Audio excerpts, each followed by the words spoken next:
जैसा कि अभी तक हमने देखा कि स्टार स्प्रिंग एक बहुत ही शक्तिशाली ट्रेजर है और वो धरती की तरफ आ रहा है और उसका पीछा करते हुए दो लड़कियां यू यान और शेन मेंगजू भी धरती पर आ रही हैं, लेकिन उनके स्टार स्प्रिंग को पकड़ने से पहले ही वो धरती पर गिर जाता है और सुजाय नाम के लड़के के साथ टकरा जाता है। और जब वो दोनों लड़कियां वहां पहुंचती है तो वो देखती हैं कि स्टार स्प्रिंग सुजाय के साथ मर्ज हो चुका है और अब वो दोनों उसे उसके शरीर से अलग नहीं कर सकती। इससे वो दोनों स्टार स्प्रिंग की पावर और प्रॉपर्टीज जानने के लिए सुजाय को ट्रेन करने लगती है, उसे कल्टीवेशन के बारे में बताती है। वही दूसरी तरफ हम देखते हैं कि स्टार स्प्रिंग और उन दोनों लड़कियों के धरती पर आने के कारण वहाँ कई सारे एनर्जी फ्लक्चुएशंस होते हैं जिन्हें कल्टीवेशन ब्यूरो डिटेक्ट करता है और इन्वेस्टिगेशंस के लिए वो अपने एजेंट्स को भेजते हैं। अब आगे हम देखते हैं कि सुजाय को मेडिटेशन करना आ गया है, इसलिए अब वो दोनों लड़कियां उसे आगे की कल्टीवेशन के बारे में बताती हैं कि अब यूज एनर्जी रिफाइनिंग स्टेज पर बढ़ना होगा। इस स्टेज में वो नेचुरल एनर्जी को एब्जॉर्ब करेगा और उसे अपने बॉडी के अंदर रिफाइन करके अपनी बॉडी को मजबूत बनाएगा। और एनर्जी रिफाइनिंग स्टेट कल्टीवेशन की पहली सीढ़ी है, जिसके बाद सुजाय फिर से मेडिटेशन में बैठ जाता है और स्टार स्प्रिंग के द्वारा बनाए गए वर्ल्ड के अंदर नेचुरल एनर्जी फील करने लगता है। अब यू यान और शेन मेंगजू भी वहां आ जाती है और उस वर्ल्ड को देखकर कहती है कि स्टार स्प्रिंग वर्ल्ड वाकई में काफी मिस्टीरियस है और वहाँ की एनर्जी भी बहुत प्योर है। सुजाय स्टार स्प्रिंग की मदद के कारण नेचुरल एनर्जी को बहुत जल्दी एब्जॉर्ब करने लगता है। तभी एकदम से उसकी आंखें खुलती है और वो वहाँ से गिर जाता है, जिसके बाद उसे पेट में काफी तेज दर्द होने लगता है। और जब शेन मेंगजू और यू यान उसे चेक करती हैं तो वो दोनों चौंक जाती है, क्योंकि उसे दर्द उसके दांतियान बनने के कारण नहीं होता है। और वो दोनों ये देखकर चौंक जाती है कि सुजाय इतनी जल्दी कल्टीवेशन दांतियान बनने में सफल हो गया है। तब ये देखकर यू यान सुजाय को थोड़ा रेस्ट करने के लिए कहती है और वो शेन मेंगजू से डिस्कस करती है कि उन्हें सुजाय की कल्टीवेशन स्पीड को कम करना होगा, नहीं तो जिस स्पीड से ये एनर्जी एब्जॉर्ब कर रहा है उसे इससे आगे बहुत दिक्कत हो सकती है। तब यू यान उसे दांतियान के बारे में बताती है कि दांतियान के दो हिस्से होते हैं,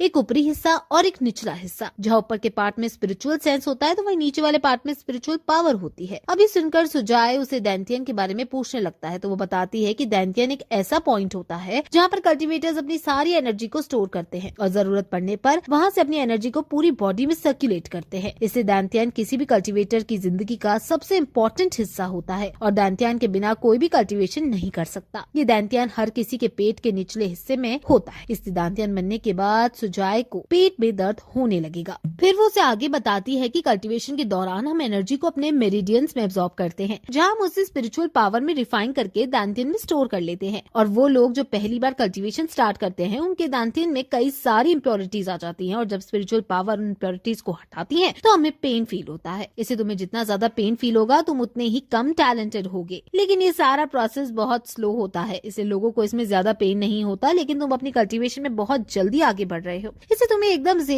इतना ज्यादा पेन हुआ है। जिसे सुनकर सुजाय थोड़ा उदास हो जाता है, लेकिन यू यान उससे तब कहती है कि लेकिन तुम्हें हिम्मत नहीं हारनी चाहिए और मन लगाकर कल्टीवेशन करते रहना होगा, क्योंकि जब तुम एनर्जी रिफाइनिंग स्टेज पर पहुंच जाओगे तो तुम लेसर मैजिक प्रैक्टिस कर सकते हो। जिसे सुनकर सुजाय खुश हो जाता है। वही हम दूसरी तरफ देखते हैं कि कल्टीवेशन ब्यूरो में ऑफिसर अपने आदमी को डांट ही रहा होता है कि तुम्हें काम करते करते 12 घंटे हो गए हैं, लेकिन उस छोटी सी जगह में तुम कुछ भी नहीं ढूंढ पाए हो। जिस पर वो आदमी चुपचाप खड़ा रहता है। तब वो ऑफिसर उसे वहाँ से भगा देती है और जल्द से जल्द रिजल्ट्स लाने को कहती है। अब उस आदमी के जाने के बाद वो ऑफिसर सोचने लगता है कि आखिर वो एनर्जी फ्लक्चुएशंस क्या थे। क्या कोई ऑल ड्रीम से यहाँ आया है जिसकी वजह से वो फ्लक्चुएशंस हुए थे, और अगर वो ऑल ड्रीम से थे तो अभी तक एंसेस्ट्रल लैंड के रिस्ट्रेंट कोई रिस्पॉन्ड क्यों नहीं कर रहे। जिसके बाद हम देखते हैं कि सुजाय फिर से कल्टीवेशन में बैठा है, लेकिन वो अपनी कल्टीवेशन में कॉन्सेंट्रेट नहीं कर पा रहा है, जिसे देखकर यू यान गुस्सा होने लगती है और उसे कहती है कि तुम तीसरी बार अपनी मेडिटेशन में फेल हुए हो। जिस पर सुजाय फिर से कोशिश करता है, लेकिन वो फिर से फेल हो जाता है। अब उसे सही करने के लिए वो दोनों लड़कियां उससे हर बात पर फेल होने पर पंच मारने लगती हैं और अब तक सुजाय 22 बार उनसे पिट चुका होता है, लेकिन वो अपनी मेडिटेशन में बैठने में कामयाब नहीं हो पाता। तब वो फिर से कई बार कोशिश करता है, लेकिन वो 32 बार फेल हो जाता है, जिसे देखकर यू यान सोचने लगती है कि सुजाय अब थक गया है और उन्हें अब कल्टीवेशन रोक देनी चाहिए और आज सुजाय को रेस्ट कर लेना चाहिए। लेकिन तब शेन मेंगजू हंसते हुए कहती है कि तुम बहुत दयालु हो और उसके अभी की फाउंडेशन ही उसके आगे मदद करेगी, और ये अभी जितना दर्द सह लेगा बाद में कल्टीवेशन वर्ल्ड में घुसने के बाद वो दर्द इसकी जान बचा सकता है। और फिर वो उसे डांट कर फिर से कल्टीवेशन करने के लिए कहती है। तब कल्टीवेशन करते करते सुजाय कुछ हैंड सील्स बनाता है, जिसके कारण वहाँ काफी सारी एनर्जी आने लगती है, जिसे देखकर वो दोनों लड़कियां समझ जाती है कि सुजाय अब एक क्रिटिकल मोड पर है। अब अगर उसका ध्यान भटका तो ये उसके लिए खतरनाक साबित हो सकता है। इसलिए ऐसा होने से रोकने के लिए शेन मेंगजू वहाँ एक बैरियर बनाने की कोशिश करती है, लेकिन तभी यू यान उसका हाथ रोक लेती है और कहती है कि अगर तुम्हें अपनी पावर्स यूज करनी है तो यहाँ का रिस्ट्रेंट पावर तुम्हें डिटेक्ट कर लेगा और हमारे लिए मुसीबत हो जाएगी। जिस पर शेन मेंगजू कहती है कि मैं अपनी केवल थोड़ी सी ही पावर यूज करूंगी, जिसे रिस्ट्रेन को डिटेक्ट कर पाना आसान नहीं होगा, और अगर मैंने ऐसा नहीं किया तो सुजाए किसी खतरे में पड़ सकता है। ये सुनकर यूयान उसका हाथ छोड़ देती है और तब शेन मेंगजू अपने मंत्र और इनकार्नेशन से उसके चारों तरफ एक बैरियर बना देती है, जिसके बाद एक ही घंटे में सुजाए अपने दांटियन को स्टेबल कर लेता है और उसे एक्टिवेट करने में कामयाब हो जाता है। जिसे देखकर यूयान सोचने लगती है कि काफी तेजी से आगे बढ़ रहा है, जबकि मुझे अपने दांटियन को एक्टिवेट करने में 7 दिन का समय लग गया था। तब शेन मेंगजू सुजाए को रुकने के लिए कहती है, उसे बताती है कि तुम्हारा दांटियन अभी अभी बना है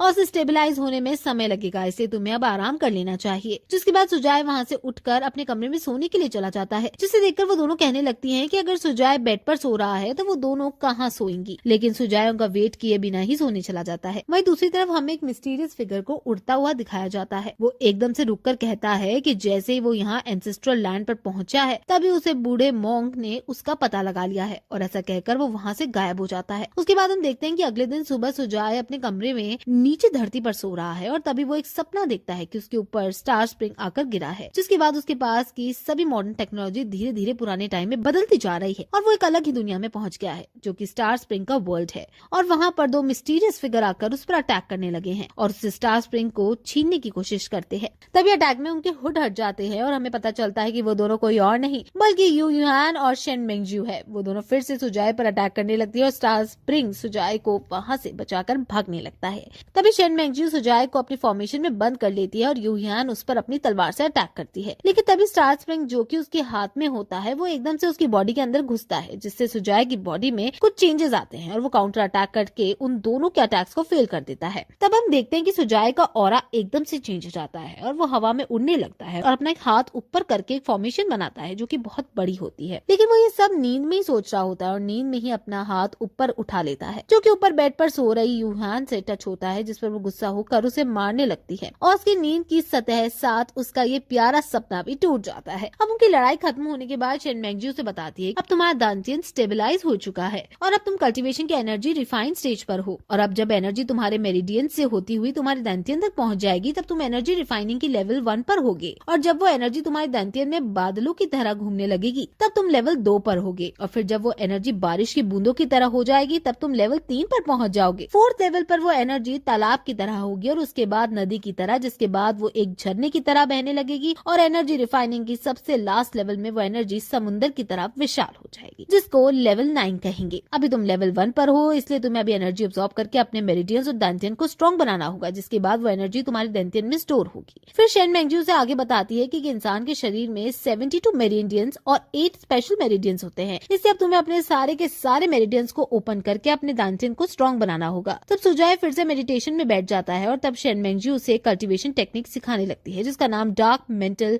मेथड होता है। अब शेन मेंगजू सुजाए को कल्टीवेशन सिखा रही होती है, वहीं दूसरी तरफ यूयान कमरे में टैबलेट पर कुछ देख रही होती है, जिसे देखकर वो सोचती है कि एंसेस्ट्रल लैंड बहुत कमाल की जगह है और ये जादुई डिवाइस जो मेरे सामने है ये कोई भी मैजिकल फ्लक्चुएशंस भी निकाल रहा है, लेकिन फिर भी इसमें जो चीज दिखाई दे रही है वो कितनी असली लग रही है। तभी वहाँ शेन मेंगजू भी आ जाती है और उससे कहने लगती है अब इस टूल को देखने की मेरी टर्न है, जिस पर यूहान उस टैबलेट को शेन मेंगजू को दे देती है और कहने लगती है अभी इसके अंदर कुछ और लोगों ने हैंड सील्स बनाई थी, लेकिन मुझे कोई भी मैजिक फील नहीं हुआ, ये कैसे हो सकता है। जिस पर शेन मेंगजू कहती है कि सुजाए ने पहले ही बता दिया है कि ये कोई इल्यूजन या मैजिक नहीं है बल्कि एक टीवी ड्रामा है। और दोस्तों तब तुम्हें पता चलता है कि असल में वो दोनों लड़कियां टैबलेट पर tales of demon and gods देख रही होती हैं, जिसके बाद उन दोनों में उस सीरीज को देखने पर लड़ाई होने लगती है। वहीं सुजाए अपनी कल्टीवेशन कंटिन्यू रखता है। और दोस्तों इसी के साथ